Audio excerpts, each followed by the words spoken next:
Bismillah ar-Rahman ar-Rahim. Assalamu alaikum wa rahmatullahi wa barakatuh. Dear brothers and sisters, may Allah bless you all in this month of Ramadan.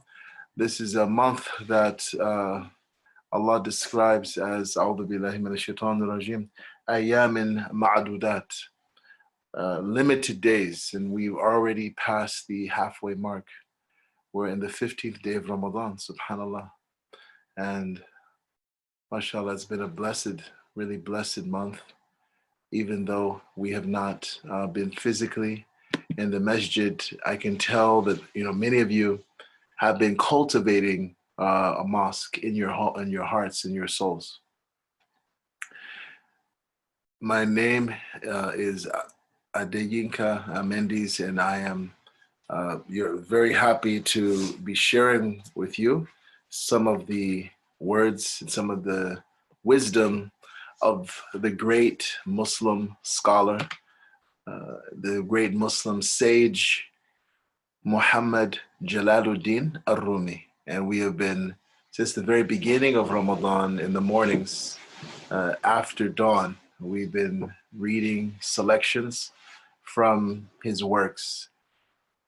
From the new translation of Muhammad Isa Wali, may Allah preserve him, a Treasury of Rumi, which really it's an amazing work. I encourage everyone to have a copy in their library. It's a wonderful gift to share with people in your life who are looking for a deeper understanding of the meaning of life and a deeper understanding of themselves and a much deeper understanding of the nature and the reality of God, of the divine. And so I greet all of you with the greeting of heaven, which is peace be upon you and the mercy of God and his blessings. We seek refuge in God from misguiding and being misguided, from humiliating and being humiliated, from slipping and causing others to slip, from oppressing and being oppressed, and from showing ignorance and being shown ignorance. This is one of the prayers of the beloved guide of all the guides, right? Prophet Muhammad. May God bless him and grant him peace. And again, my hope is that this benefits people that are not necessarily Muslim. And so I'm trying my best to discipline myself so that I use mostly English. And if I veer from using English, that is translated for the benefit of understanding. I'm imagining that my mother and my grandmother, who are Christian, are watching, right? So the world of opposites is what we're talking about today. The world of opposites. The world of opposites. That's the title of today's selection. And so we'll start. And this passage begins with a selection from the 6th volume again of the Mesnawi, from verses 36 through 50 to 61 through 63.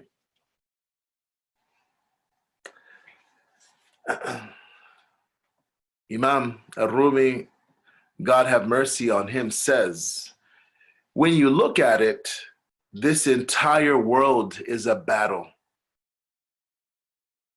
Adam fighting Adam, like faith and unbelief. One particle goes flying off to the left, another goes off to the right in its search. One atom's above and the other below. See how in the elements their actions clash? But a particle that's blotted out by the sun has no conflict left to be counted or described. When an atom has lost both itself and its breath, no conflict remains except that of the sun. Its natural movement and stillness are gone. Why? Because we are God's, and to him we are returning. From ourselves, we've returned to that ocean of yours, weaned away from the breast milk of our origins. You, whom goals have left stuck where the pathways divide, unprincipled one, don't speak of principles. When seen in their true light, our war and our peace come not from us, but from between two fingers, between fingers twain. Conflict between natures and actions and words. There's a terrible war between conflicting parts. Yet by that very conflict, this world is sustained. Analyze this by looking at the elements. Four mighty pillars are the four elements. So we're not talking about hydrogen, helium, and carbon. These are not the elements that we're talking about here. What elements is Rumi referring to? Four mighty pillars are the four elements, rising to the level of the roof of the world. Each element is the downfall of another. The element of water puts out fires, sparks. All creation then is based upon opposites. So we are bound to fight over profit and loss. Each element is the downfall of another. The element of water puts out fires, sparks. All creation then is based upon opposites. So we are bound to fight over profit and loss. The next world is abundant and everlasting because it is not made up of opposites. Why is it, good sir? Why is it, good madam, that we're such contraries? From all these numbers, how can unity spring? We are branches. The four opposites are their roots. The four opposites are the four elements. And I hope some of you or all of you have discovered the answer to what are the four opposites. Have you discovered? Mariam, Amina, you figured it out?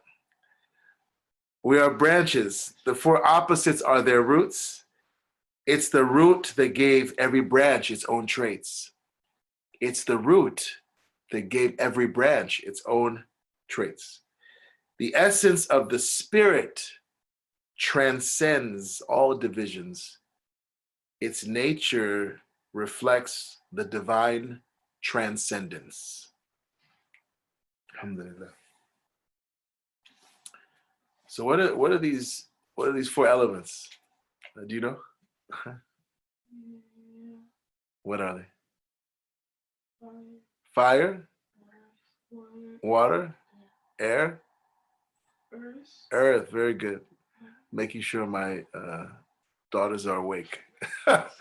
So yeah, so these are the four, right? These are the four: fire, water, air, and earth. And we're going to talk more about these. We've already touched on this a few times over the past 15 days, these four elements.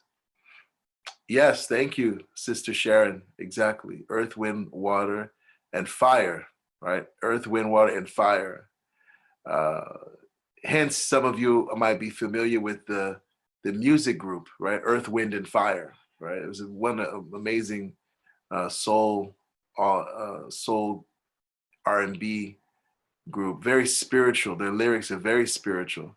They're ballads, and but again, they're summoning, invoking this reality, right? This physical reality that affects us, not just physically, but also psychologically. But let's go right into the words of Maulana, of our master. When you look at it, the entire world is a battle. Adam fighting Adam, like faith and unbelief. So right here, Rumi does something that's, again, classic Rumi.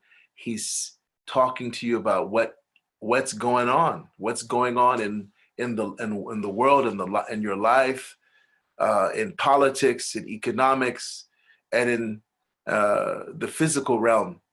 So there is conflict. We know there's war. We know there's war, right?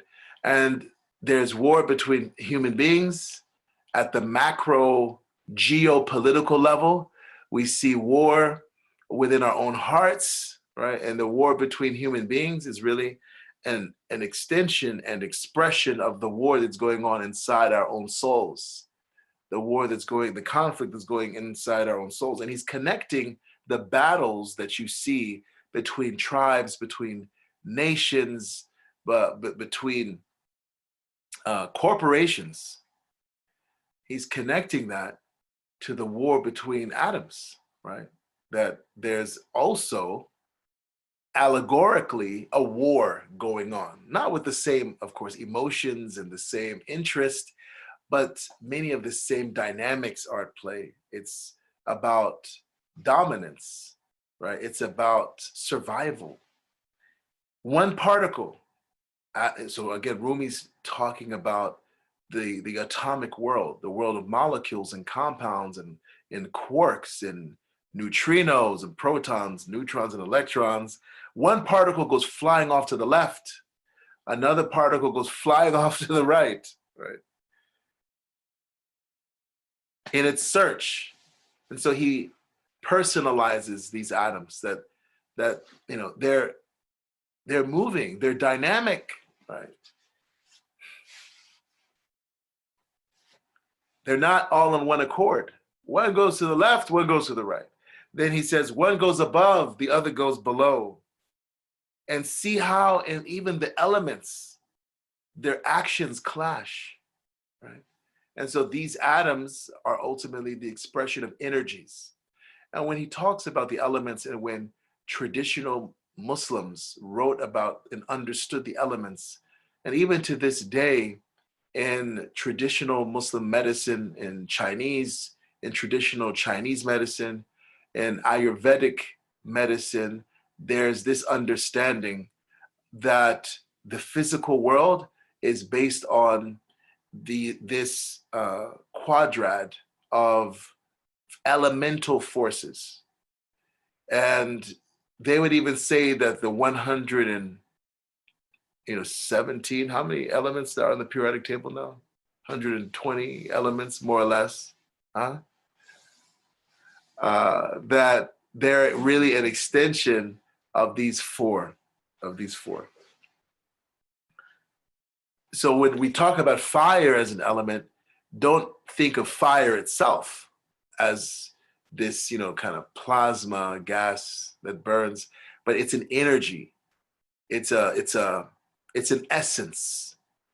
Water, when we talk about the element of water, don't think that is just referring to the water that you bathe with, that you drink, that you water your garden with, but it's talking about a particular force that has a reality in the physical universe. And the same thing goes for earth, and the same thing goes for air. Now, it's really helpful to personalize and symbolize these forces with these particular their expressions in nature, but know that the force itself precedes its expression in nature. That before there was an earth, before there was a fire, before there was air, before there was water, these four elements, they existed. They were created. And one of the great scholars of West Africa, who lived in the late 18th and early 19th century, Imam Abdullah ibn Fodio, the younger brother by 13 years of Uthman, the great Imam Uthman ibn Fodio.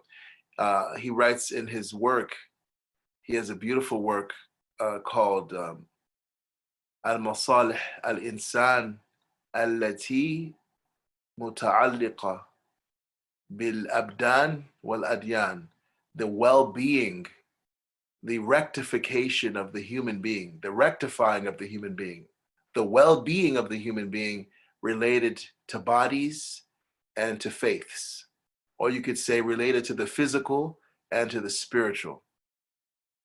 And in that work, so the first part of the work is, again, amazing. He starts with the rights that you owe your children. And he goes through preconception of a human life, all the way to their burial.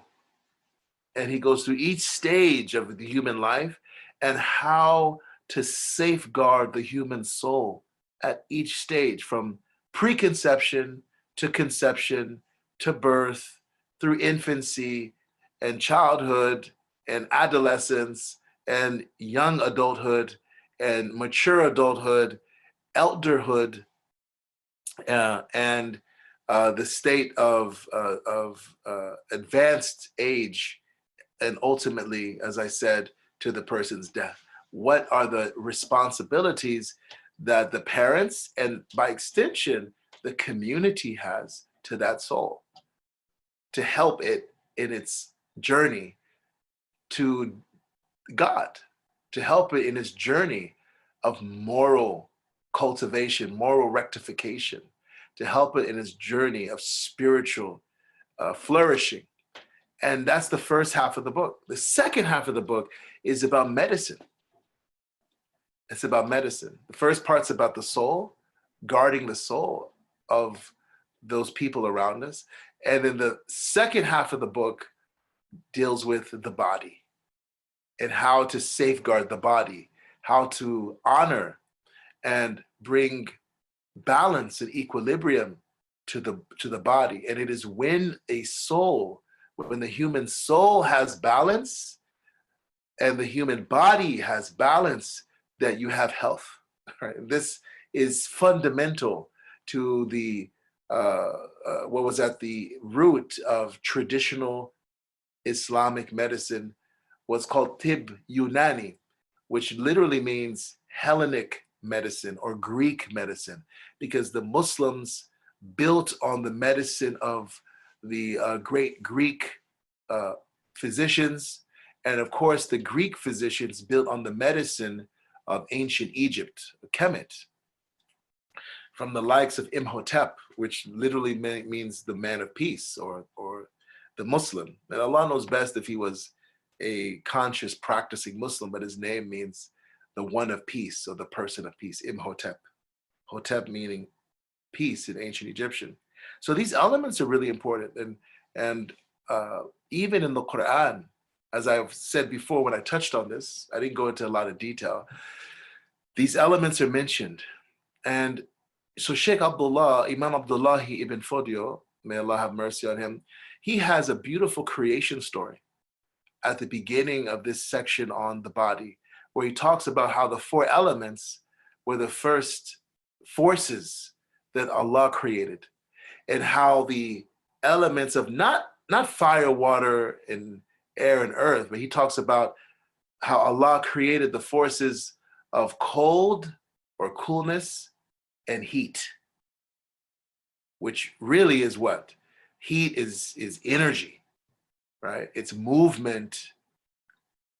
And coolness or cold, the cold is the lack of heat.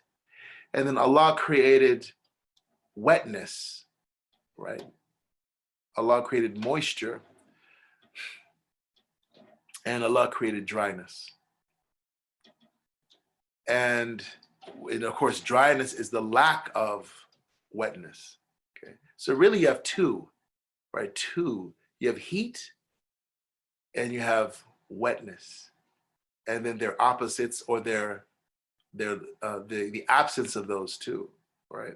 And it is through these four he describes beautifully, right? And it's really amazing. And we need to, inshallah, Allah willing, we really need to share these with our children from the time when they're in their wombs. We need to tell them these stories. And I'm telling this to myself first, right?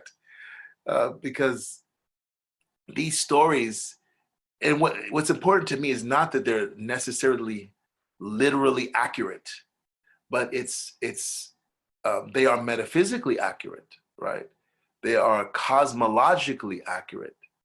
These are the forces, as Imam Rumi says, they are the pillars of the physical universe.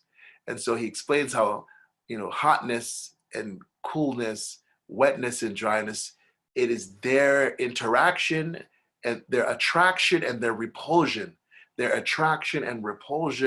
that brought into existence this universe in all of its beauty, all of its majesty, and all of its grace, and all of its terror, right?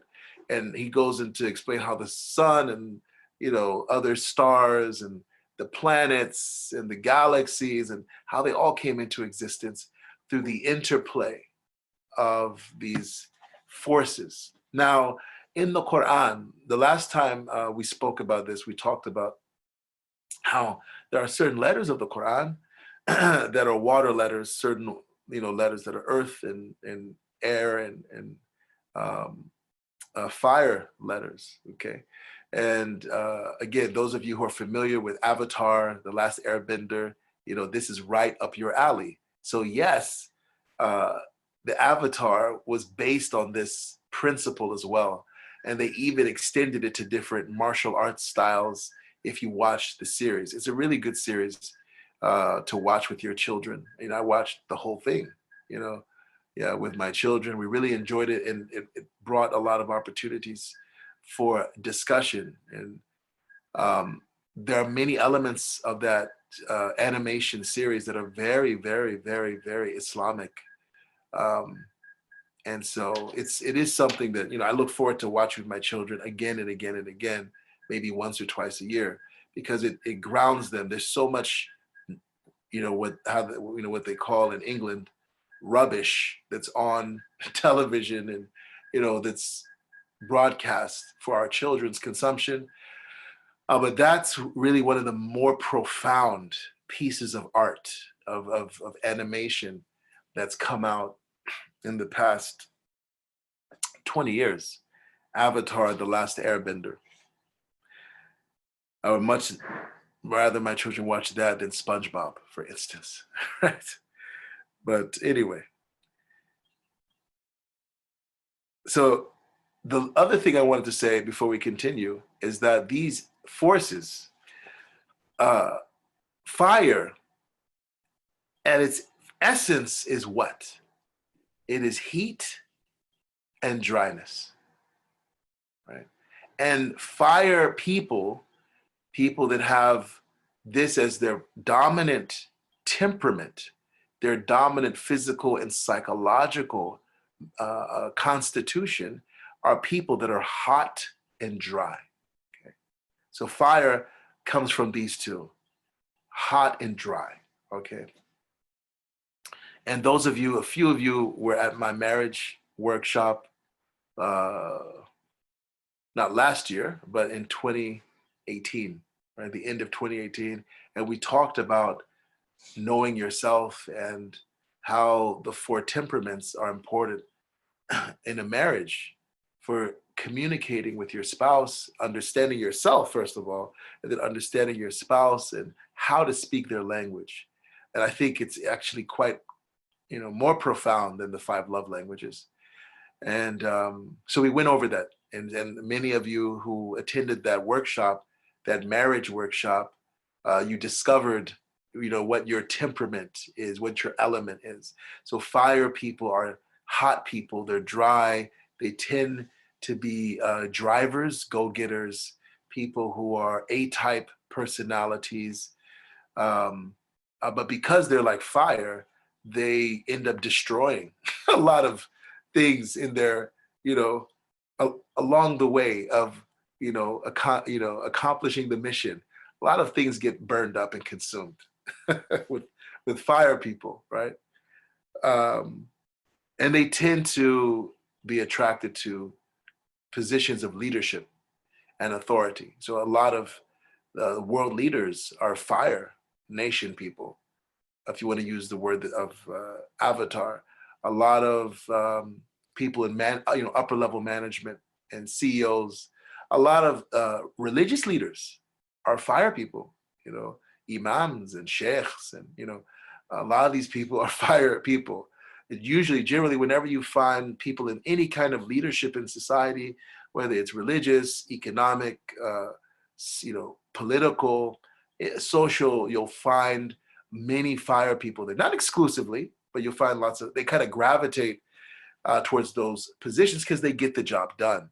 But the problem with the fire person whose heart and soul has not been purified, who's not been refined, is they are a person of usually lots of anger, lots of, they don't have much empathy, right, for others, much compassion for others. It's all about, what my goals are, what the mission is, and that's it, And so it's really important for fire people to be on a spiritual path and to be close to the earth. So he talks about how each of the elements is put out by the other, right? And so what is fire put out with? It's put out by water, right? It's put out by earth. And so fire people need a lot of earth energy and a lot of water energy in their lives, in their food, to balance that. So let's talk about the other extroverts on this spectrum. Those are the air people, right? And again, air is high, like fire goes high. Fire people and air people are extroverts.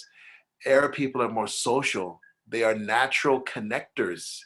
And air, the forces behind air are heat and not dryness, but heat and wetness, right?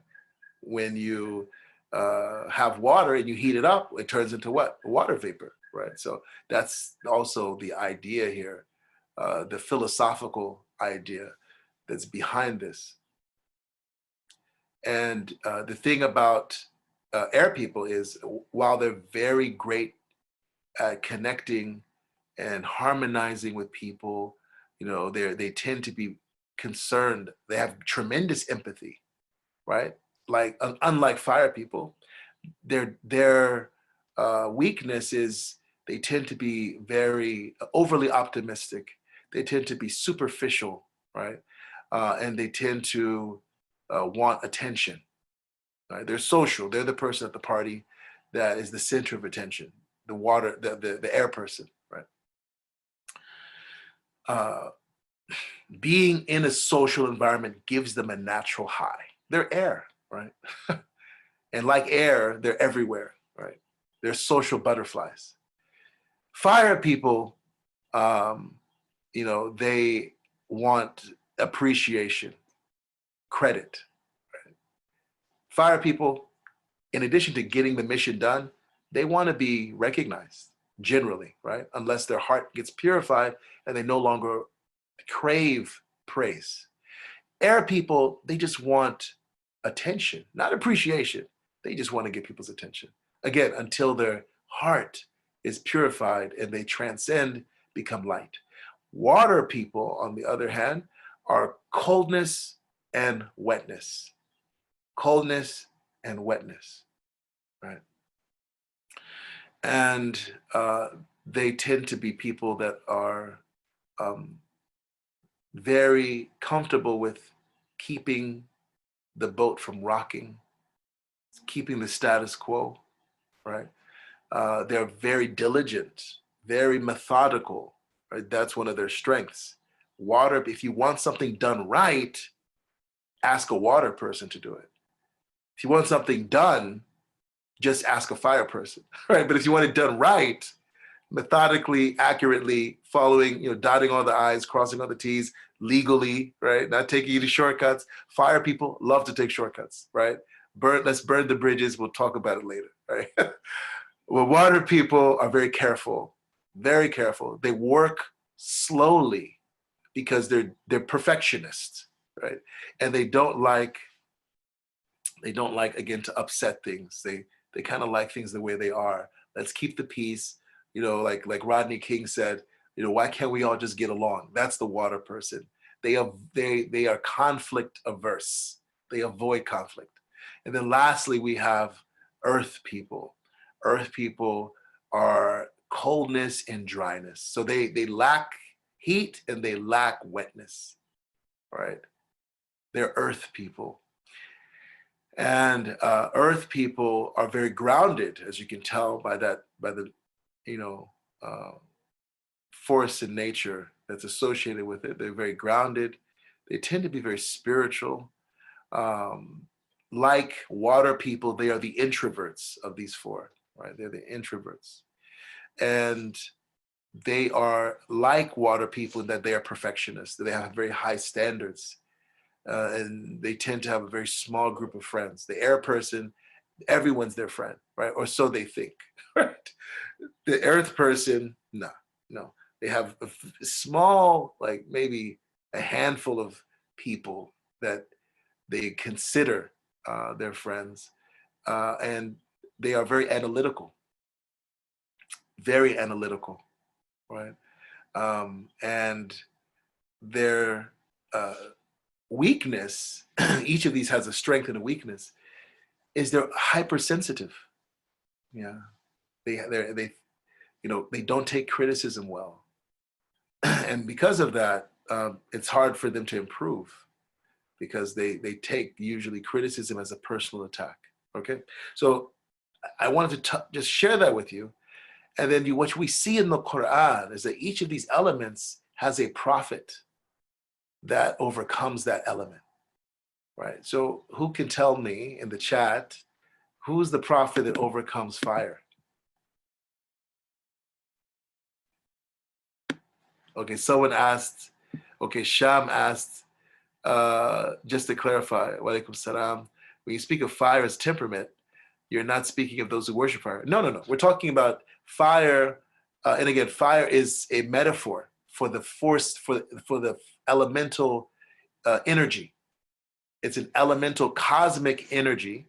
So by fire person, we're not talking about someone who worships fire. We're talking about someone who has fire as their physical constitution and their psychological constitution. That's what we mean by fire person. Okay, great. Thank you, Sister Mariam. Exactly. Prophet Ibrahim. Zainab, thank you. Akhtabai. Sabrina, exactly. So Prophet Ibrahim, he overcomes fire, right? Ya nar kuni bardan wa salama ala Ibrahim. O fire, be cool and safe for Abraham. Peace and blessings be upon him. Who's the prophet that overcomes air?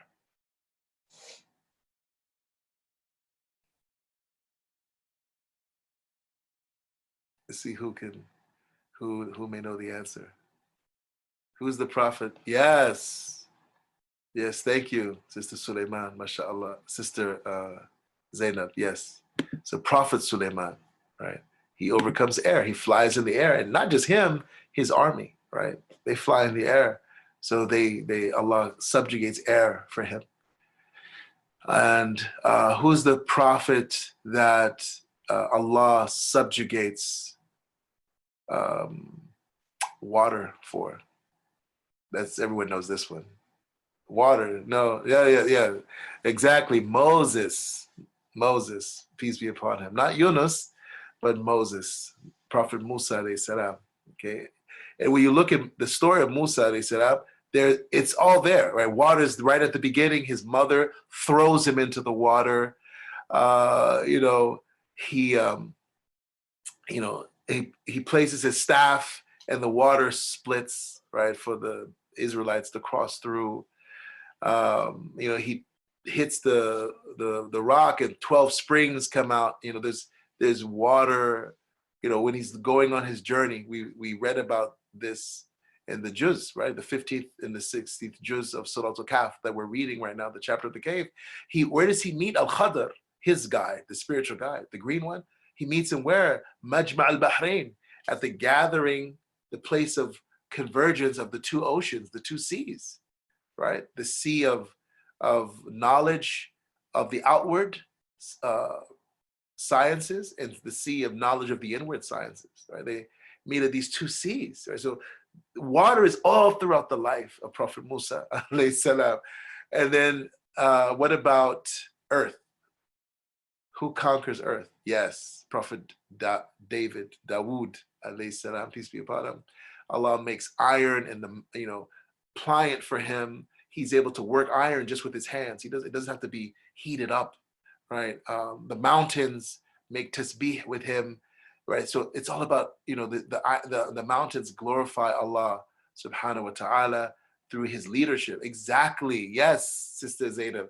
All of this is in the great litany, the great devotional prayer, the Hizbul Bahar, the litany of the ocean, the litany of the sea, which Imam, the great spiritual master, Abu Hassan al-Shadhili, was inspired with when he was on the Nile River in a storm. He said that it was a really bad storm, and he was on a ship, and everyone was afraid that the ship would capsize and they would drown and come to harm. And he said that the Prophet Muhammad, God bless him and grant him peace, appeared to him in a vision, right? So I can talk about this here. This is something I usually can't talk about when I'm in the masjid, right? Because our masjid spaces are not open to these kinds of realities yet, but hopefully that will change, inshallah, God willing. But he said the Prophet Muhammad sallallahu alaihi wasallam appeared to him in a vision, awaking while he was awake, and gave him this prayer. It's a beautiful prayer. It takes 5 to 10 minutes to read, depending on, how proficient you are in Arabic. And, but at the very beginning, he asks, "Oh Allah," he was heading for Hajj. Thank you, Sister Zainab. He asked, "Oh Allah, subjugate for me the ocean, the sea of this world, as you subjugated fire for Abraham, and as you subjugated, water for Moses, and you subjugated the jinn, and the heaven and the sky for Suleiman, and you subjugated the mountains and iron, for David. Peace and blessings be upon them all." And so, so this is part of our tradition, right? Understand, this is part and parcel of our tradition. And again, Rumi is pulling on this. So to conquer those of you who are fire people, and I'm sure by describing the fire person, some of you are like, yeah, that's me, right? You need to connect with Prophet Ibrahim, alayhi salam. Study Prophet Ibrahim, study his life, study his character, and emulate his character, and pray for him, recite Quran for him, really, really, really deeply connect with him, because he will help you balance the aspects of the fire in you that can be destructive for you, as well as your family and your community, your business, your nonprofit, so on and so forth. And those of you that are water people, who do you need to connect with? Prophet Moses, peace be upon him, right? You need to connect with him so that you can, so that water can be subjugated, the weaknesses in it, and you can, again, transcend and become light, because all the prophets are light. They're able to transcend the elements because they are so much more than the physical elements. They are nur, they're light upon light. And if you are an earth person, you need to connect with Prophet David, King David, as the Jews and Christians, our Jewish and Christian brothers call him. Peace and blessings be upon him. And if you are an air person, then you need to connect with Prophet Suleiman, alayhi salam. Like, he'll bring you balance. He's a king, right? He was a king, like Prophet David was a king. Air people are kind of all over. They're like air. They're just, there's no form. But what does the king bring? The king brings structure. The king brings order, rules, abundance, right? Accountability, right? The king is not just there to be your friend and connect with you socially. The king is there to empower you, help you, realize your potential, right? That's the king archetype. And so these are archetypes as well. And we talked about archetypes. And just so I don't forget, those of you if you remember 2 days ago, I think it was, we talked about adult initiation, rites of passage, and the hero's journey. On the video for that class, I have our brother Saber Kadak. He included 3 links to 2 videos, actually 4 links, no, 3 links, 3 links. To one is a podcast with Father Richard Rohr about how this COVID-19 pandemic is a global rites of passage, a global initiation. It's really powerful. And again, he's Christian, he's a Franciscan priest, but he has tremendous insight and wisdom that you can benefit from and that I can benefit from. Secondly, there's the interview that I did with Sheikh Imam Fode Drame on initiation into sacred manhood and sacred womanhood. We just have the link for the part 1, but it's actually 2 parts, part 1 and part 2. It's really, really important for every Muslim to watch that interview. I did it at our masjid, the Muslim Center of Greater Princeton. People have watched it and have told me it brought them to tears. In fact, Imam Fode himself came to tears during the interview. It is a powerful, powerful piece. And so I encourage you all to take the time to watch it this Ramadan, inshallah. And then lastly, there's an article there by Dr. I think his name is Michael Shaw or Matt Shaw. He's a mythologist, storyteller, expert storyteller from the United Kingdom. And he talks again about how this COVID-19 experience is an initiation, right? And of course, they talk about it being an initiation by nature, but as Muslims, we believe that, this is a divine initiation of the whole planet. So what does that mean? What does it mean for Allah, for God, the creator, the divine, ultimate truth and reality, to summon all of humanity to a rites of passage, all at the same time, to an initiation at the same time? What's on the other side of that? And he brings this really important point that, going to war, we've been talking about war today, going to war for a soldier is an initiation. It has all the elements, the 5 elements of initiation. We talked about separation, the ordeal, the trial, the tribulation, new knowledge, integration of that knowledge, and then homecoming. All of that's there when a soldier comes to war. But he made the point that some soldiers come back from battle. They come back from combat and they commit suicide, right? They take their lives. And then some soldiers, they suffer, with post-traumatic stress syndrome. And some soldiers, they just forget, do whatever they can to forget what they went through. They suppress it, right? They don't integrate it, and they don't derive wisdom from it. And then other soldiers integrate that experience and they use it to serve society at a much higher level of awareness and consciousness and intentionality in their lives, right? And so they all went through the same initiatory experience, but their responses are different. And he says, and I may have messed it up a little, right? When you read the article, you'll get the actual examples and how he gave them. So forgive me if I, botched that up.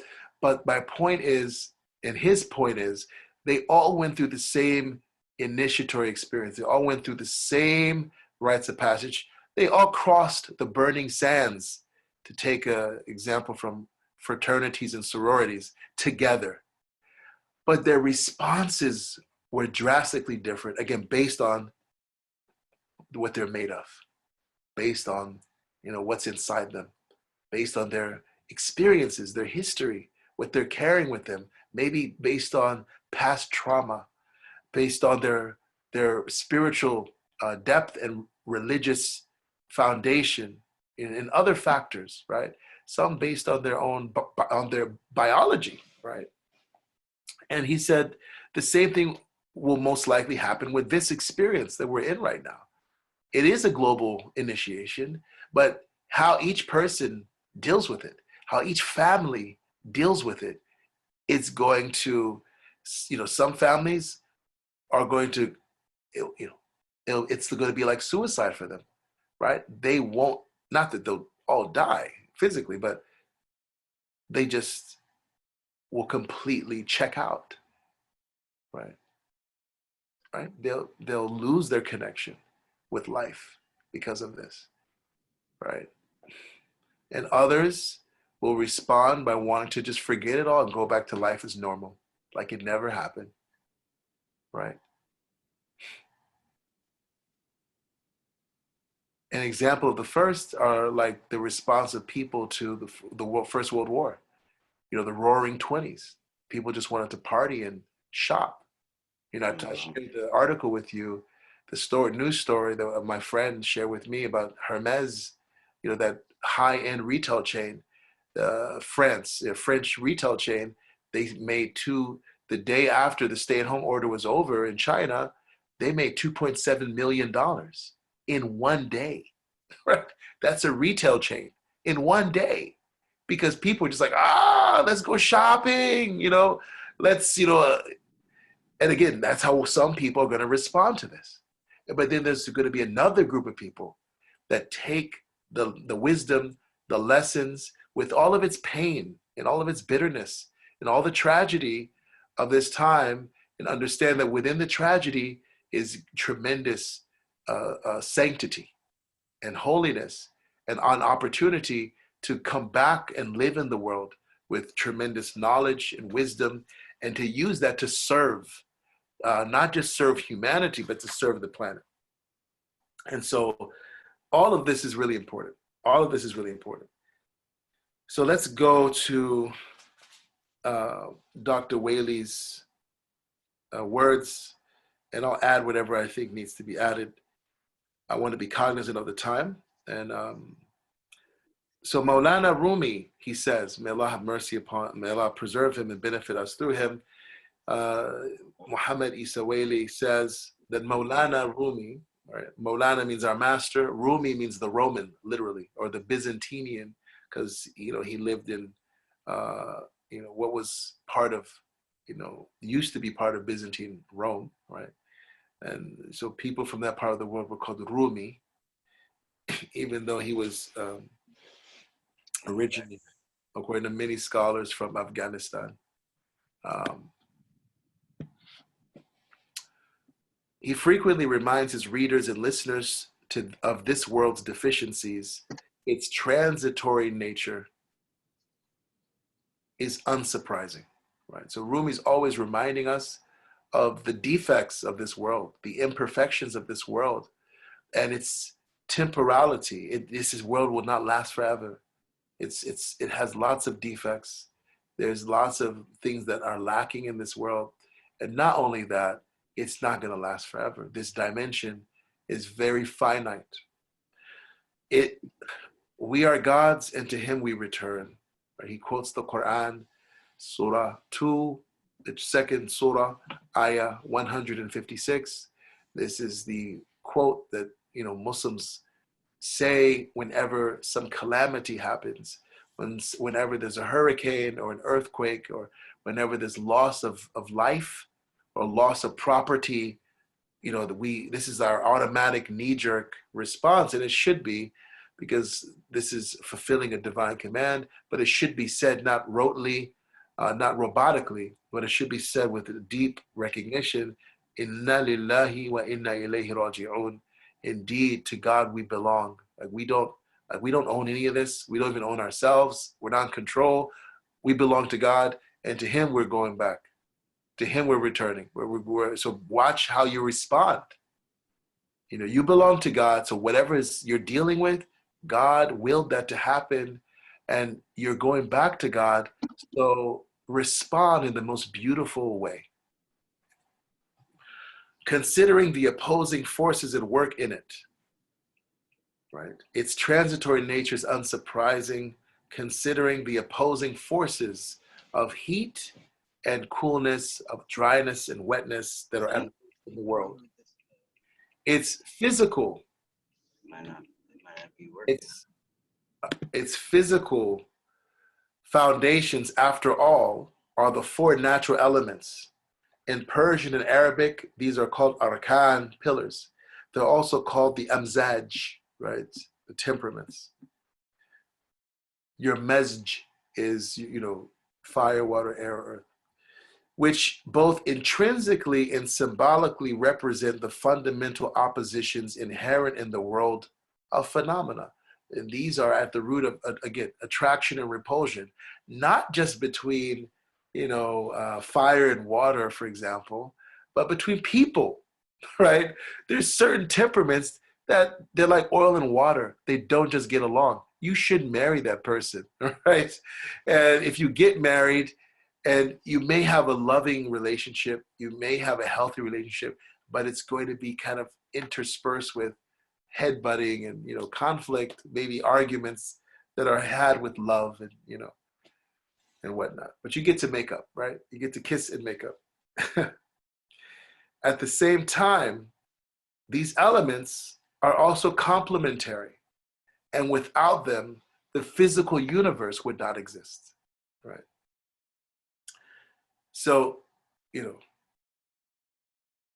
there's opposition and there's complementarity between the elements. In the next world, in the hereafter, in the life after death, for the blessed, the complementary nature of things prevails over the conflicts. Like that's what's dominant. Harmony, complementarity. For those condemned to hell, the conflicts prevail over the complementary. Right? So those people who go to paradise, who go to the garden, may Allah make us among them, the complementarity of the elements, because we still have a physical reality in paradise. It's not all just, spirits, floating in pure consciousness. There's a physical nature to it. There's only complementarity, right, in paradise. There's no war. No ghil, right? No aversion. And don't put any aversion, rancor in our hearts for those who have believed. But in hell, in Jahannam, may Allah protect us from it, it's all conflict.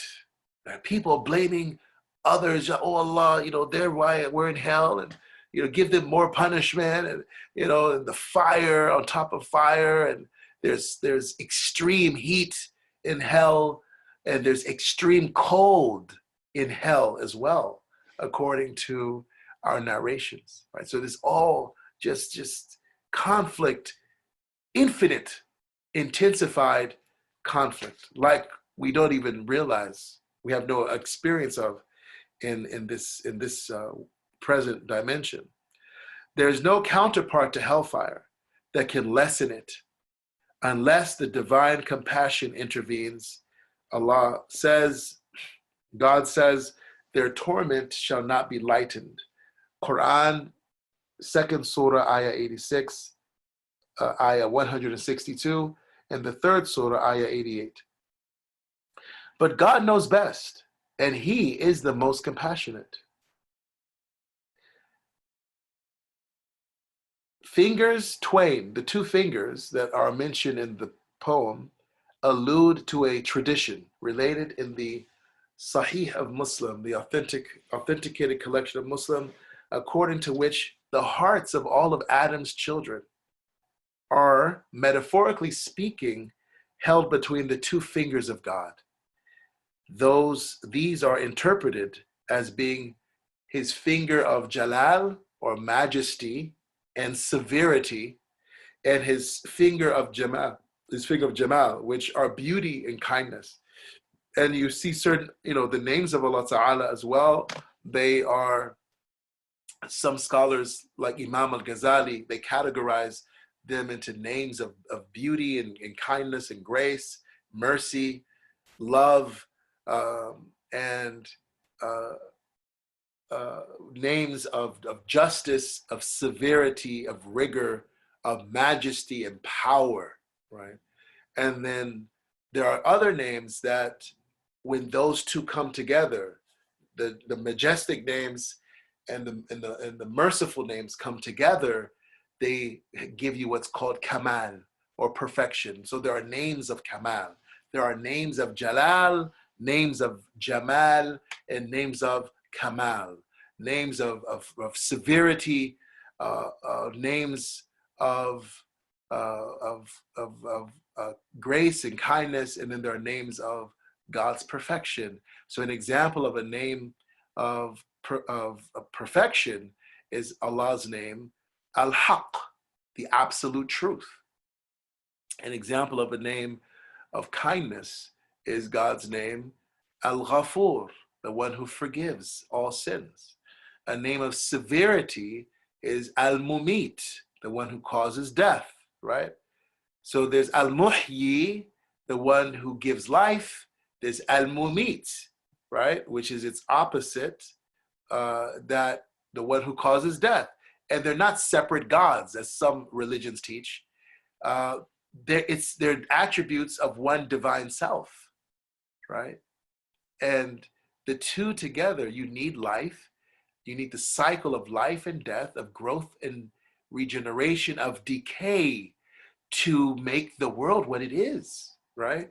And that's, again, why marriage is really important, because it is through marriage, the man, he is the embodiment of the names of God's majesty, of God's power, of severity, while the woman is the embodiment of the names of God's beauty, the names of God's mercy, the names of God's grace. But there's, if they're not together, there's imbalance. Now, I want to say also that marriage is not for everyone, and everyone is not for marriage. There are some people that they're not interested in getting married, right? That's not in their makeup. Allah didn't put that in them. And we should not make people feel guilty, or make people feel like they can't somehow be happy if they're not married, or make people feel that if you don't get married, you're missing half of your deen, right? We should not misuse that hadith of Prophet Muhammad sallallahu alaihi wasallam. So I'm saying what I'm saying, understanding that, again, marriage is not for everyone, and everyone was not created for marriage. All right, we have many examples of this throughout Muslim history, of great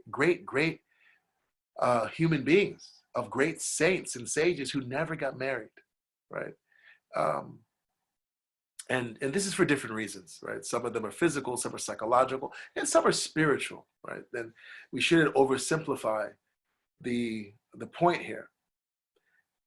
And then he goes on to say that traditional Muslim physicians, following the ancient Hellenic, and I would also add, right, because I'm an African American, I'm a descendant of ancient Egyptians, right? So the ancient Egyptian tradition, okay, seek to restore their patients to health by reestablishing the equilibrium, the balance between the four humors in their constitution, right? They're also known as the amzaj, or the four humors, which are hot, cold, moist, or dry.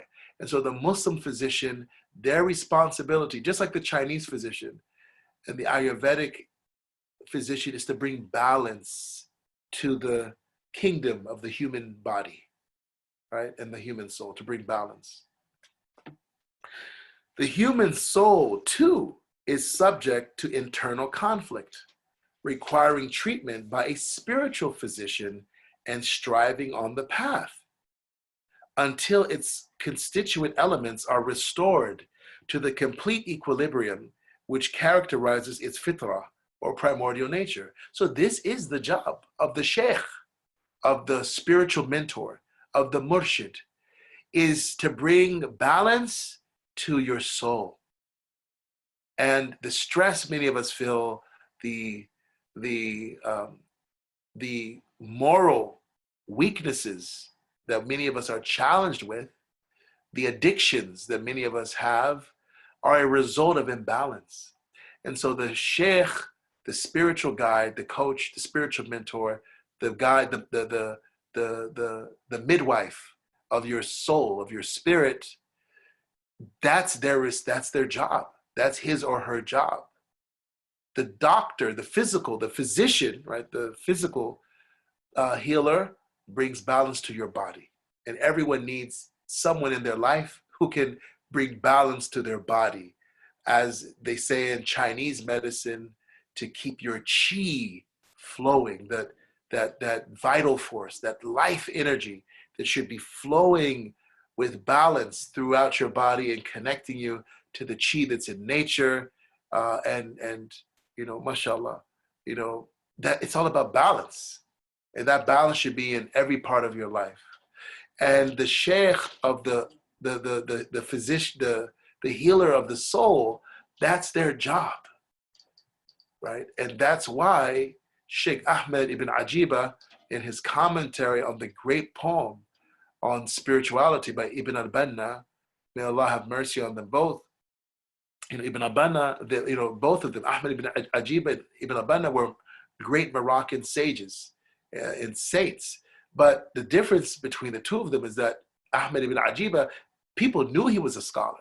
He knew he was a great saint, a great sage during his lifetime.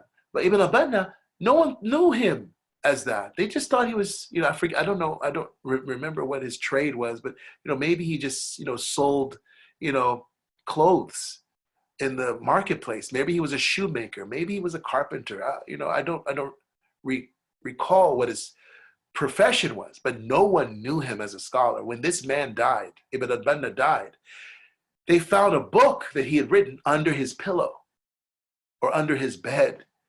And it's a 500-line poem in incredible Arabic that summarizes the spiritual path. And he says in that poem, on the qualities of the guide, of the spiritual guide must know the temperaments.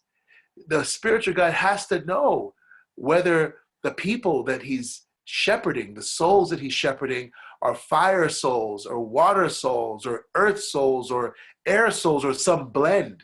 Many of us are blends of two or more elements, right? He has to know that. And he also has to know how to prescribe which verses in the Quran, which names of Allah, because the names of Allah and the verses of the Quran also have dominant energies. And so you don't give a fire person ayat that have a lot of fire letters. You want to balance. You want to give them ayat of the Quran to recite in their litanies. You want to give them surahs of the Quran to recite that can bring balance, that have maybe more water, for example. So all of this knowledge, the sheikh or the sheikha must know. Otherwise, like a physician who doesn't, know the subtleties of the body and the adverse effects of different remedies, they will do more harm. And that's why being a sheikh, being a spiritual guide is a really, really, it's not something that anyone can just do. Some of this knowledge, again, is through training and education, but much of it, some would even say most of it, is inspired and intuitive, right? So you don't want to hurt people. Never, never, never, never, never make yourself a self-appointed sheikh or spiritual guide or sheikha over people. It is a very delicate affair. It's literally heart surgery, right? Spiritual heart surgery. Okay. And he says in conclusion, the purity thus acquired, right? Returning back to your fitrah. So this is what the job of the physician, as well as the spiritual doctor, the spiritual guide is. Their goal is to bring you back to your fitrah, your primordial state of wholeness, of integration, of individuation that you were born with.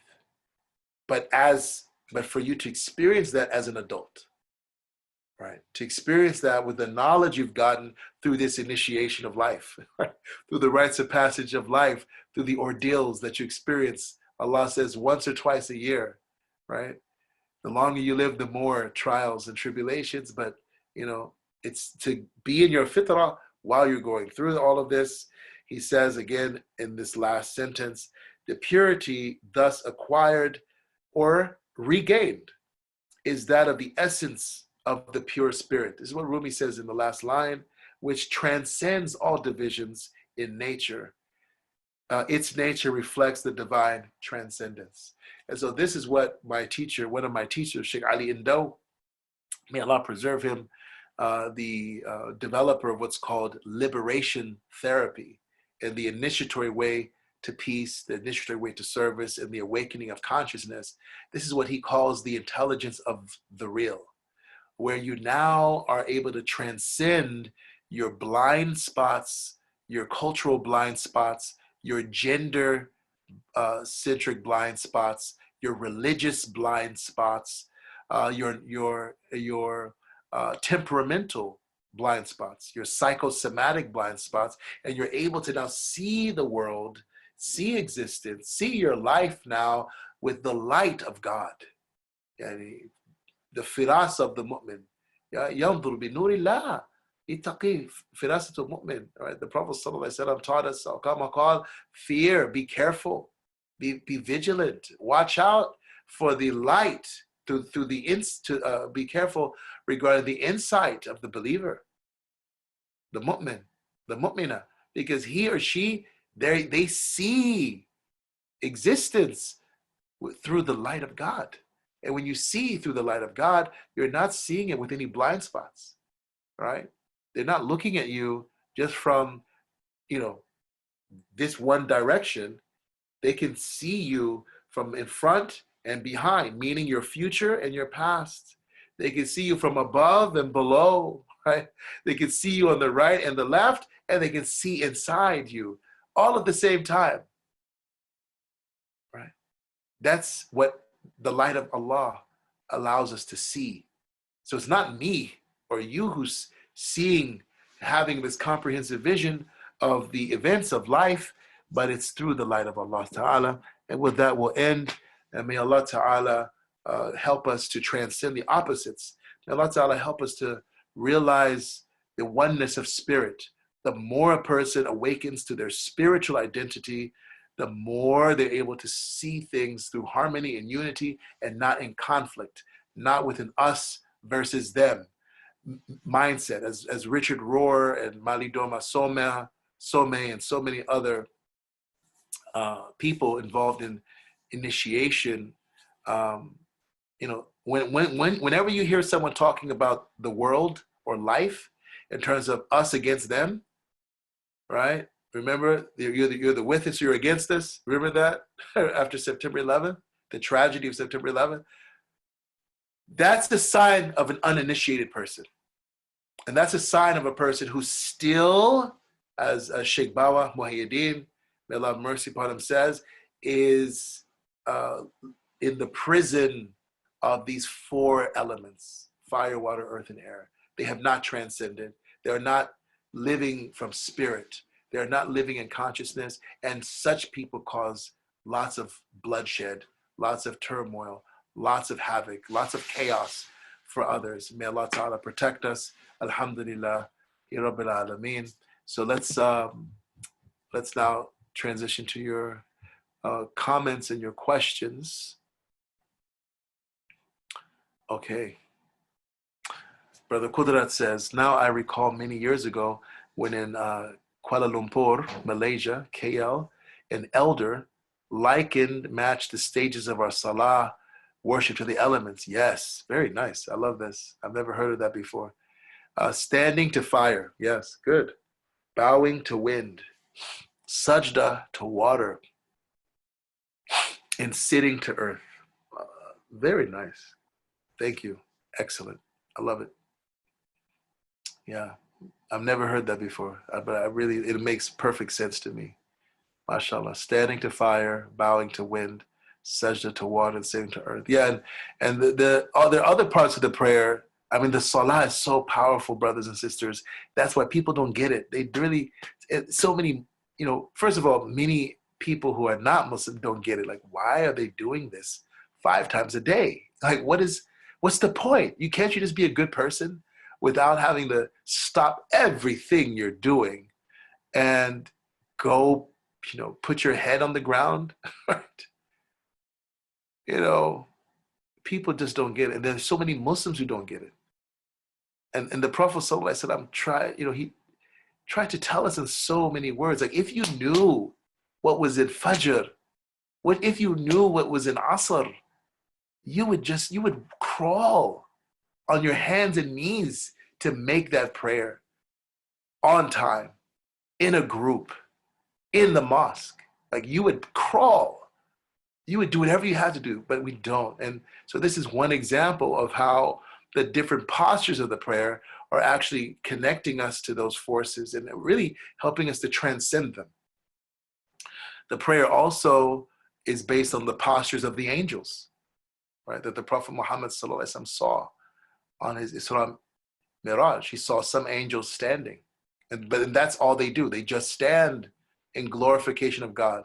He saw some angels bowing, and some angels prostrating, and some angels sitting, all glorifying God with their own unique words of transcendence, of declaring the transcendence and the perfection of God. But the thing about the angels is that's all they do. They just sit, or they just prostrate, or they just bow. But Allah gathered all of those postures for us in the prayer. So we do all of them because we're human beings, right? We're supposed to, encompass the entire universe. We talked about this before, about how all the worlds, that we are the microcosm, and we're the macrocosm. Physically, we're the microcosm, but spiritually, we are the macrocosm, right? So you have to understand why the scholars have this debate, because some of them are looking at us physically, others are looking at us spiritually. Physically, we are a microcosm of the physical universe, but spiritually, we are the macrocosm of the spiritual universe.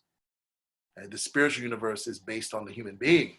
It's actually a microcosm. The spiritual universe is a microcosm of us.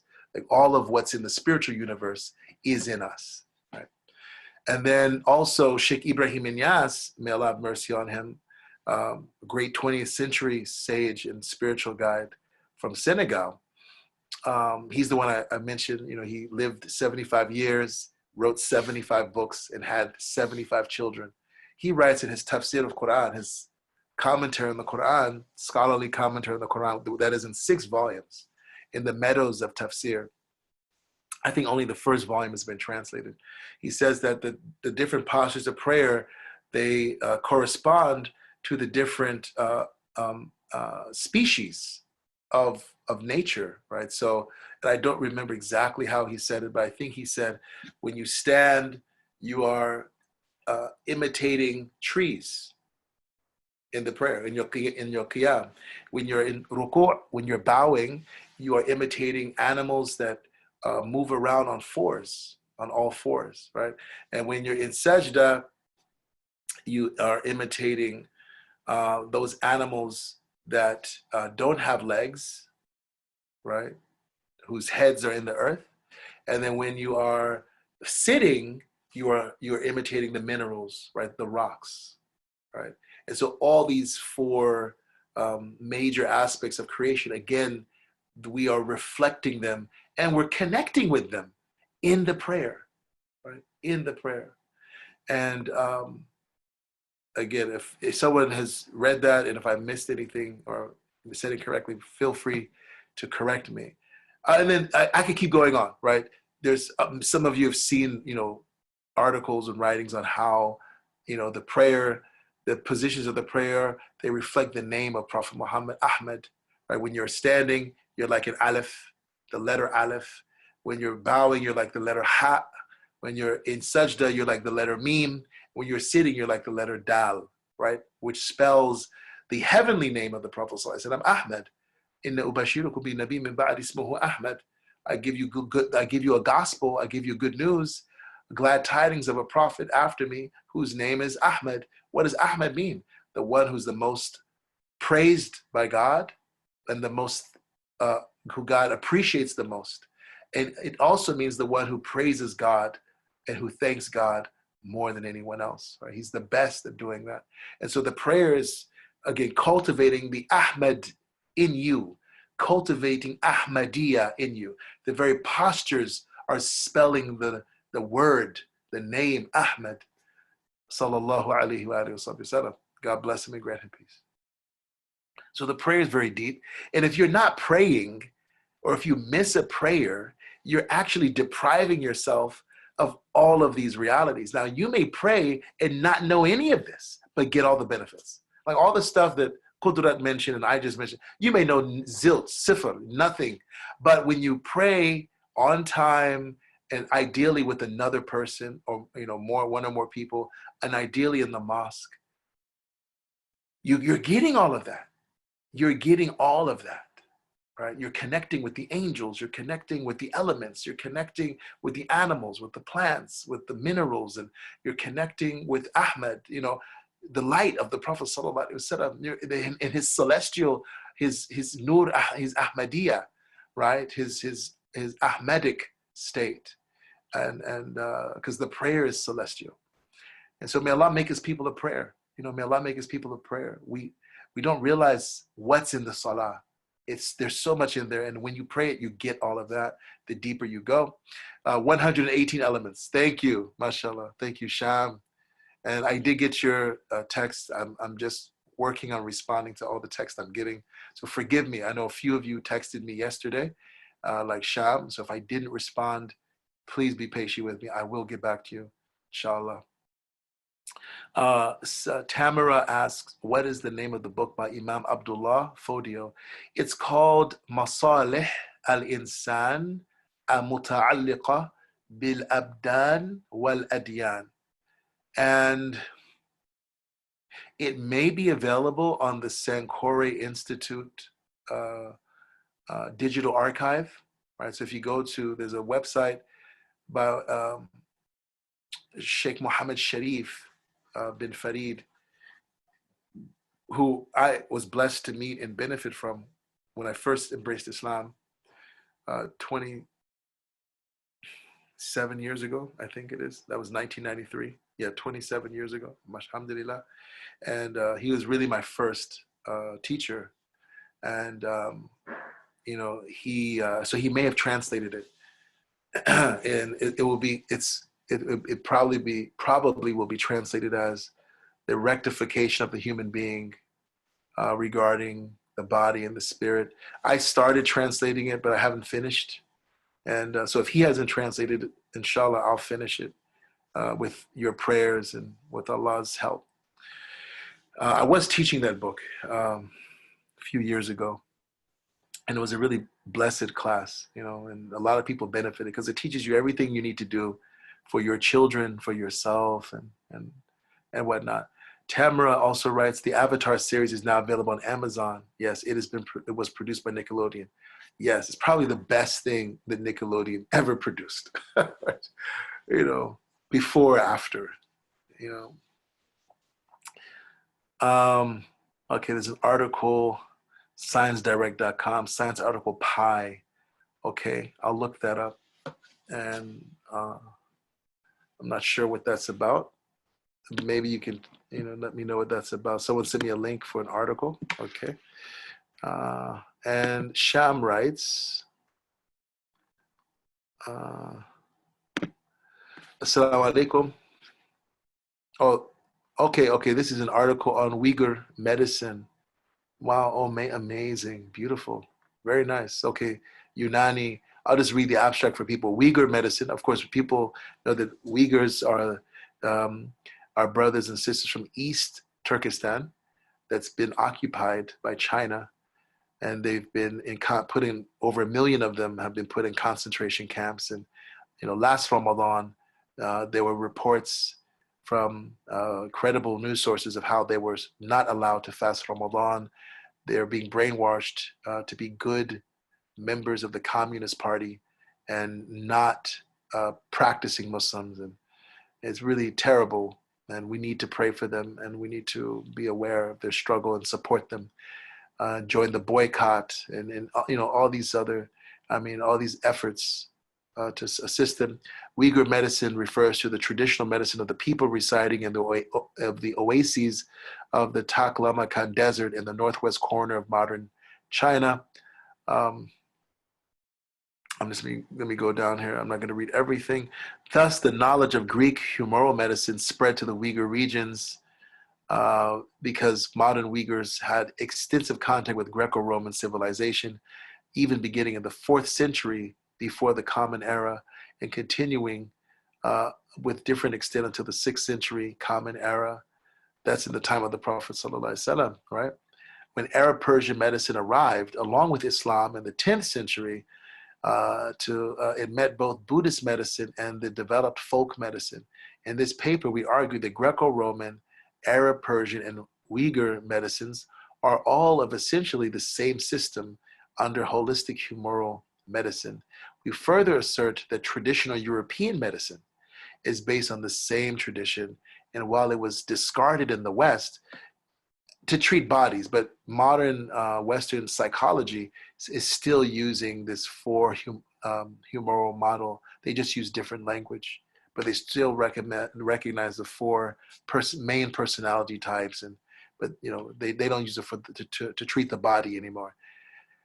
It has been substantially preserved by the Uyghurs. We also consider the implications of making the 2 millennial tradition of Uyghur medicine the object of modern scientific research in China. Oh, wonderful. Thanks for sharing that with me. Okay. Assalamu alaikum from Sham. Just to clarify, okay, we talked about that. And let's see, Bismillah. Can a person have 2 or more leading constitutions? Yes. Yes, you can. And like I said during the class, many of us are blends, so you may be fire and air, but usually one is more dominant. So a person who's a blend of fire and air may be a fire-air person or an air-fire person. So a fire-air person is someone who they're a go-getter, they're a driver, air-type, A-type, but they still have empathy, right? There's still some empathy there. There's compassion there. One and everything is not just collateral damage, right? To, accomplish the mission. But someone who's an air fire person is someone who's their predominant, temperament or personality is air. So they're more social, more of a connector, but they still have that element in them of leadership, of drive, of, accomplishing the mission, but they're much more empathetic, much more compassionate. They're considering the impact and the effect on people's lives and their own life, their own health, right? Just straight fire people, they'll run themselves into the ground, right? They'll destroy their own health just to, again, accomplish the mission. I mentioned this before, for those of you who were not in that class, a good book on the elements by a Muslim is Alex Carberry's Know Yourself, right? Again, I shared this with you when we first went over this subject. Alex Carberry's Know Yourself. Again, he is Muslim, right? He's English, Afro-Caribbean. And a good book by a non-Muslim on this subject is Why You Act the Way You Do by Tim LaHaye, who's an evangelical Christian. He's famous for the Left Behind series about the apocalypse, best-selling series on fiction, Christian fiction. But he wrote this book, really important book, I think. And so those are 2 good books. And then Dr. Karima Burns, who's a naturopathic doctor, has a book, I think it's something like Disciplining Your Children Through the 4 Temperaments. And if you type in her name, Karima Burns, with 4 temperaments, you'll find a number of articles that she's written on this subject. So she's done, may Allah preserve her, she's done a lot of great work on this topic. And there's that book, Sufi Book of Healing. Remember that classic from the 90s? Yeah, I think Moinuddin Chisti, Hakim Chisti, also talks about the 4 temperaments. Hakim Archuleta, who's also a Hakim, he has some YouTube videos where he talks about the 4 temperaments. It's really, really beneficial, very clear. And so that you can watch that to gain more knowledge. And Sheikh Hamza Yusuf, may Allah preserve him, he also has like a lecture maybe about this, or where he talks about it. He says that his teacher, one of his teachers, Sheikh Abdullah bin Bayya, may Allah preserve him, said all the conflicts, all the problems in the world come down to this conflict between the 4 temperaments as manifested through human beings, right? Like all of our problems, all the problems come down to these 4 temperaments, right? Which is what Rumi is saying, you know. And so I don't, you know, I've been, you know, bringing this up again and again. And I know many of you are leaders in your respective communities, your masajid, and some of your teachers, educators at Islamic schools and after school programs and weekend schools. We need to bring this into our education system. We don't talk about the 4 temperaments. We don't talk about fire, water, air, and earth in our masjids, in our Islamic schools. And so many of our scholars have talked about it. We have people like Sheikh Abdullah bin Bayya, who's one of the, you know, greatest living scholars, like, you know, intellectual giants of our time, saying all of our problems, all of the world's problems, social, economic, political, religious, spiritual, at the root is these 4 temperaments. Shouldn't we be teaching this? Shouldn't we know about this? Shouldn't we be helping our children so that they don't have to be at the mercy of their temperament, but rather they can learn to, first, you know, you have to manage it and then transcend it, inshallah. All right, so just a suggestion, inshallah. And okay, what are the weaknesses of the water person? So I think I mentioned that already. They're averse to conflict, right? Like if you are going to battle, it's probably the water person is not the first person you want to pick to be with you, right? Because they don't like conflict. They don't like to, you know, get in the rough and rumble. They don't like to get dirty and roll around and, you know, get at it. And sometimes you have to. Sometimes you have to, right? So water people are not, they're just conflict averse, you know. Allah bless them, but we need them. You need all the 4 people, all these 4 types of people to make the world function with success. If you just had fire people, it's like Zuko, right? In Avatar, right?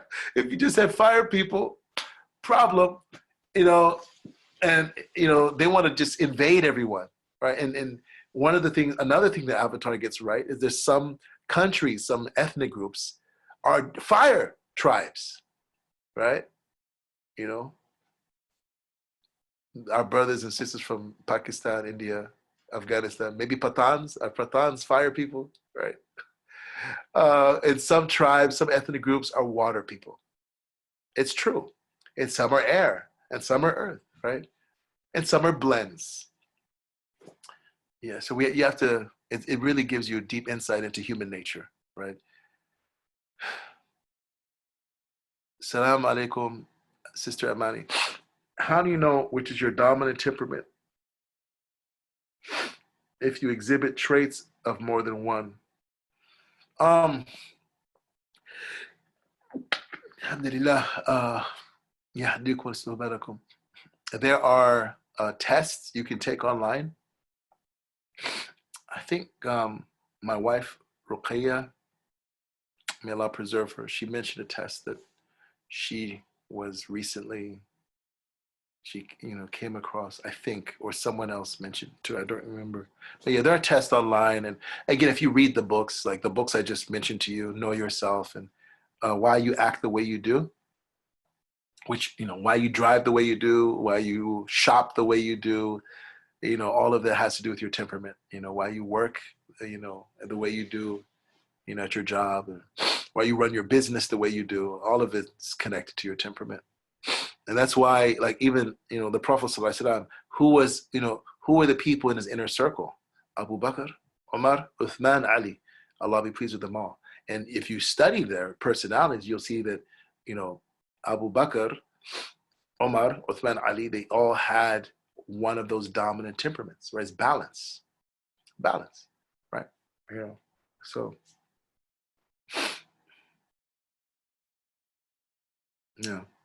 And then we have 4 archangels, right? It's Jibreel, Israfil, Azrael, and Mikael. And of course, they're light, right? But if you look at their work, their functions, right? They reflect service to those different elements. And so on and so forth, There's a really good book called Becoming Vicegerent that a friend of mine wrote. He's an elder from Atlanta.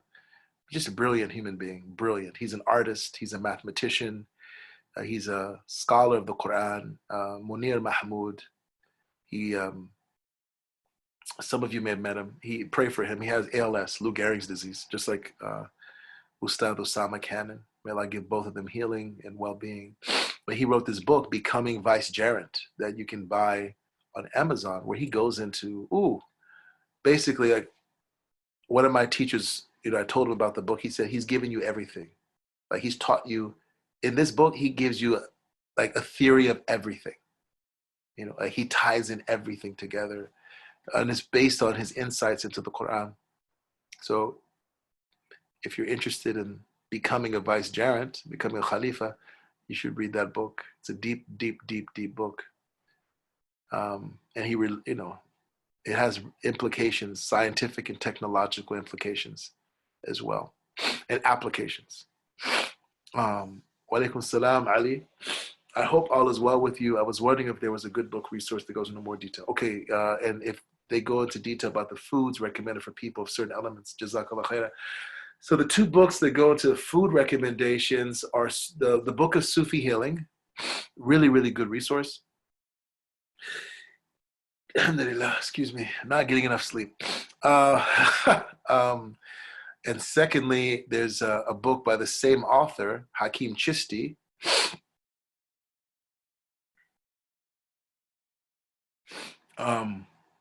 called Traditional Healer's Handbook. Okay, the Traditional Healer's Handbook, which is based on the works of Ibn Sina, rahmatullahi, the great Muslim philosopher and physician. So it's more detailed in the second book, Traditional Healer's Handbook. At the back, he goes through all these different, vegetables and fruits and spices, and he tells you, whether they're hot, cold, wet, or dry, and in what degree. Because, you have hot in the 1st degree, hot in the 2nd degree, hot in the 3rd degree, hot in the 4th degree, cold, same thing, right? And that's what it really means to eat a balanced diet in Islamic medicine. It's not to have all your carbs, good fats, and proteins, but it's to have to eat so that your temperament is balanced, right? That's a balanced diet. And the Prophet ﷺ, he exhibited that in how he ate. ﷺ. He would have dates and water, right? Dates are hot and dry. Water is cool and wet. So there's balance, right? We are people of balance, of mizan. Ibn al-Banna was a mathematician and astronomer. So yes, but that's a different Ibn al-Banna. It's not the one I was referring to, but yes. May Allah have mercy on him. He was a great mathematician, great astronomer, but I'm referring, this person who wrote this text is someone who was completely off the radar until he died. And then people are like, this man was a giant. They still teach his works, on spirituality, his work on spirituality. And Sheikh Ahmed ibn Ajiba wrote a commentary on it, which, Ibn Ajib doesn't just write commentaries on books that are, of no value. Thank you, Sister Maryam. May Allah bless you. Wa iyyakum. Alhamdulillah. Wal abdulillah. Wa alaikum salam. Brother Aptikin writes, I've read somewhere when you do kemet before you're arriving, inviting to the angels to witness the salah. I'm not sure. What is you do kemet? Or wudu? Or maybe you're referring to wudu. I'm not sure of the words you're using there, Brother Aptikin. Akhtar Ali. Sheikh Mendes, can you please post a link here? Oh, okay, which link? I'm not sure which link. Akhtar Bai, you have to tell me which link. Sheikh Mendes, can you share the link to the article on the Weger Medicine? Oh, I see. Let's see if I can copy and paste it here. I don't have much success with copying and pasting for some reason in Zoom. Let me try it.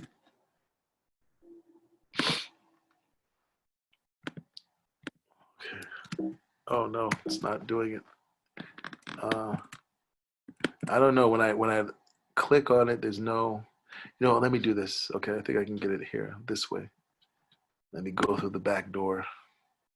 All right. Yes. Okay, let's do it this way. And let me go back to the chat.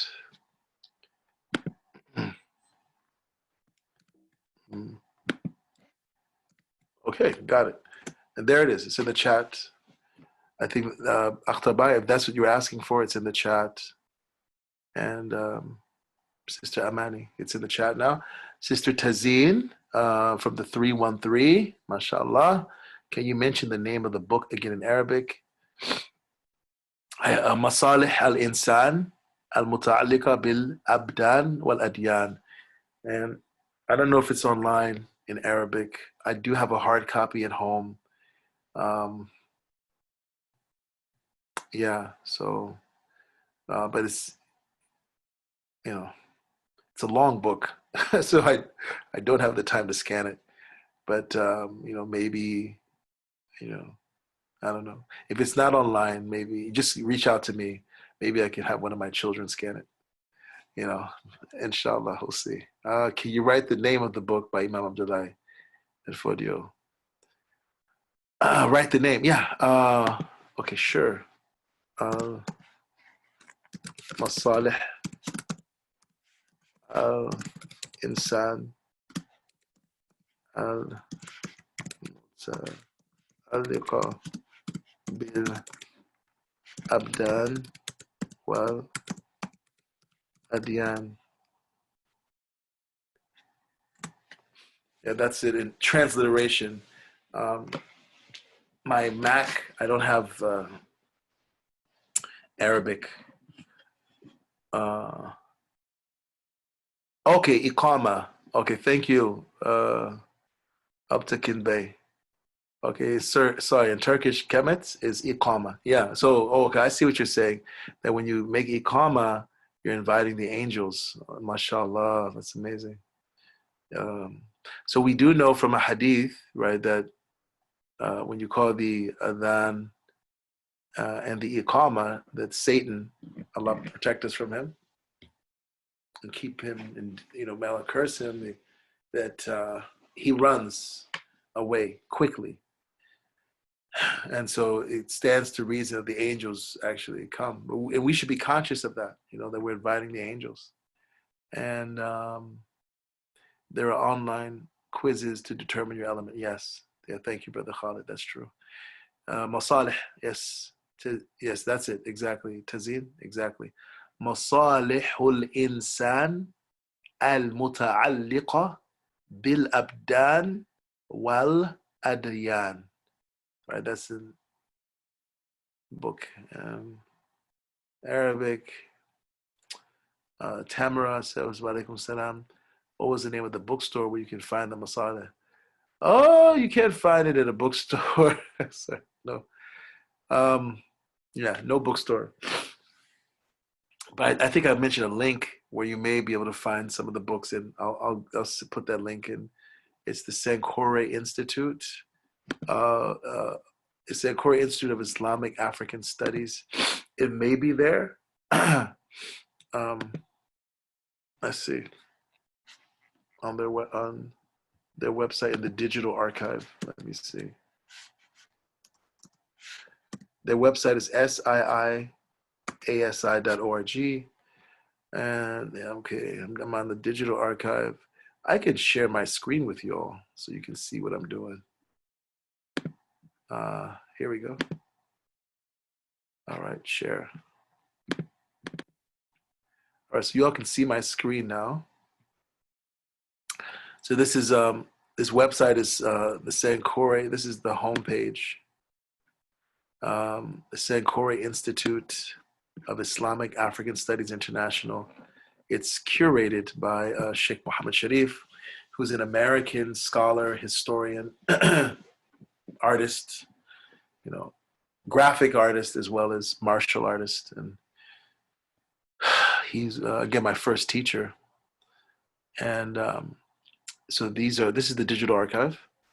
So these are all books that he's translated from Arabic into English by West African scholars, particularly from the family of the great Imam Uthman ibn Fodio, but not exclusively, but mostly from him. And let's see. Okay, I don't see it here. سبيل النجاة روح الصلاة دواء الوسواس تحذيب الإنسان تعليم الأنام Quranic ديال القواعد أخلاق المصطفى. I don't see here. Maybe let's see. Maybe it was written by Mohammed Bello. No, don't see it. Usul Siyasa Infaqum. So yeah, no, I don't see it here. Okay, I guess it hasn't been translated yet. So, inshallah, make dua that I finish it. Yeah, make dua. It's a really important book. I mean, it has been translated. I do have a translation of it by a Nigerian scholar, but it's it can be improved upon. So, let's see. In the last, there's a comment here. Any good books on revolutionizing our approach to prayer or understanding it? Because I feel like I'm definitely not praying properly. So on the website I just showed you, I'll go back to sharing the screen here. A really good book here is here. So you see this, Sheikh Abdullah Ibn Fodio. If you go to this website, go to the digital archive, we're done to Sheikh Abdullah Ibn Fodio. He has a book called Ruh as-Salah, which means the spirit of prayer. That's an amazing book. Read it, study it, live it. And you can download the PDF here. Another good book on prayer is Dawa al-Waswas, the cure for the whisperings of shaitan. And again, that's another amazing book on prayer. I would encourage you to read the section on prayer in Imam al-Ghazali's Ihya al-Ulumuddin. So if you have the book, The Inner Dimensions of Islamic Worship, that's a summary of that section or an abridgment. And what else?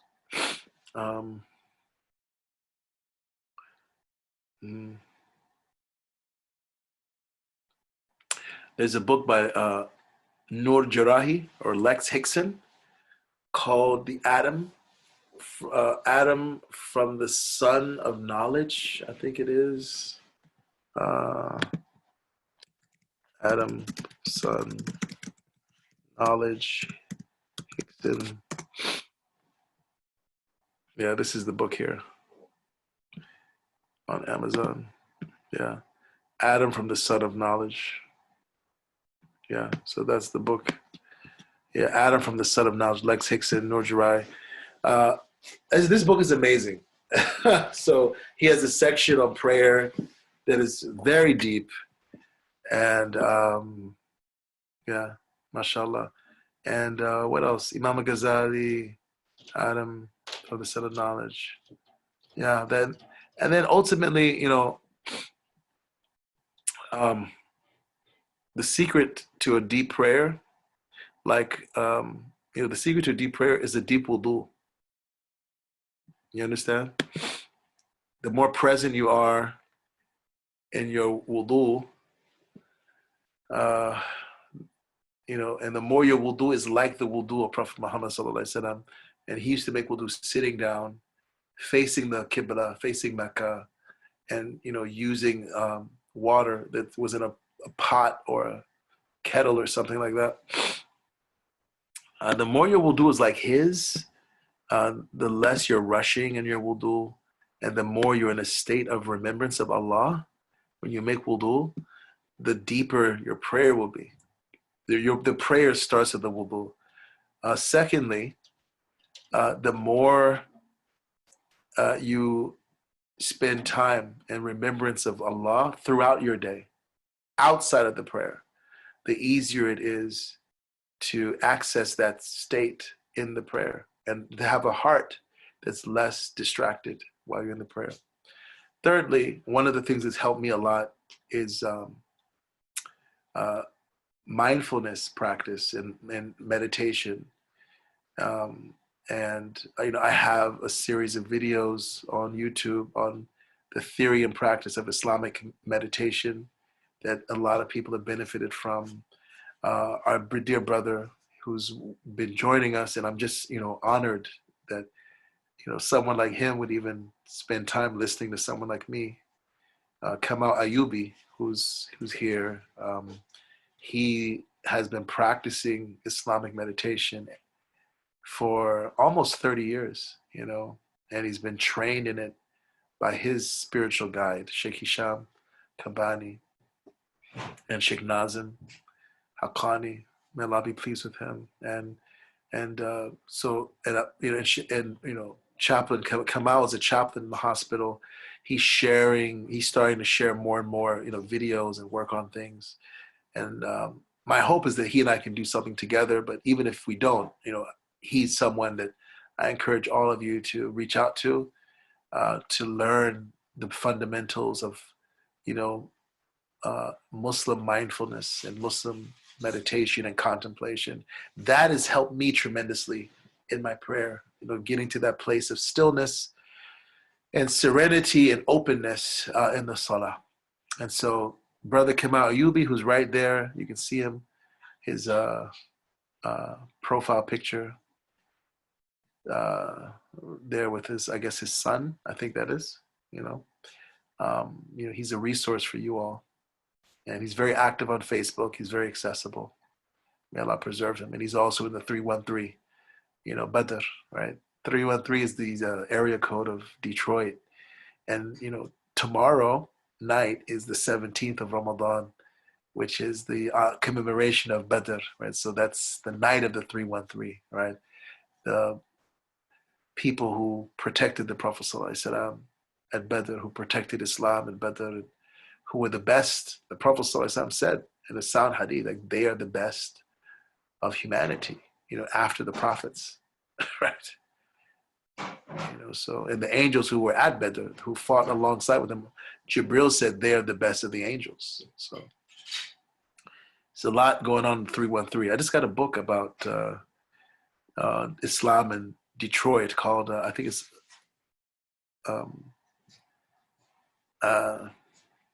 inshallah, I'll get it for tomorrow. I don't know if you, Tazeen and Kamal and Christina, I don't know if you read that book, but Imam Dawood Walid recommended to me about Islam in Detroit, the history of Islam in Detroit.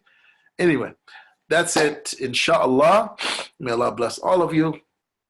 Please get some rest. Jummah Mubarakah. May you have a blessed Jumu'ah, and pray for me. And yes, Sister Tamra, we can make Al-Fatiha that I finished the translation, inshallah.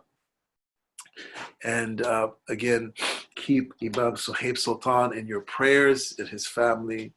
Keep Brother Mahmoud Munir in your prayers, Brother Usama Khan in your prayers, and all the people that are suffering with coronavirus. Keep this country and the world in your prayers. Keep the planet in your prayers. And let's recite Al-Fatiha with the intention of healing, with the intention of mercy upon our deceased, of sustenance, of being blessed in this month of Ramadan, what remains of it, of forgiveness from Allah for anything that we have done, anything we've said in this month of Ramadan that is not beloved to Him and not that He's not satisfied with. And we ask that Allah Ta'ala give me success to complete the translation of Masalih al-Insan and so many other works that need to be translated and for people to benefit from and be internalized with that intention. Al-Fatiha. أعوذ بالله من الشيطان الرجيم بسم الله الرحمن الرحيم الحمد لله رب العالمين الرحمن الرحيم مالك يوم الدين إياك نعبد وإياك نستعين اهدنا الصراط المستقيم صراط الذين أنعمت عليهم غير المغضوب عليهم ولا الضالين آمين آمين آمين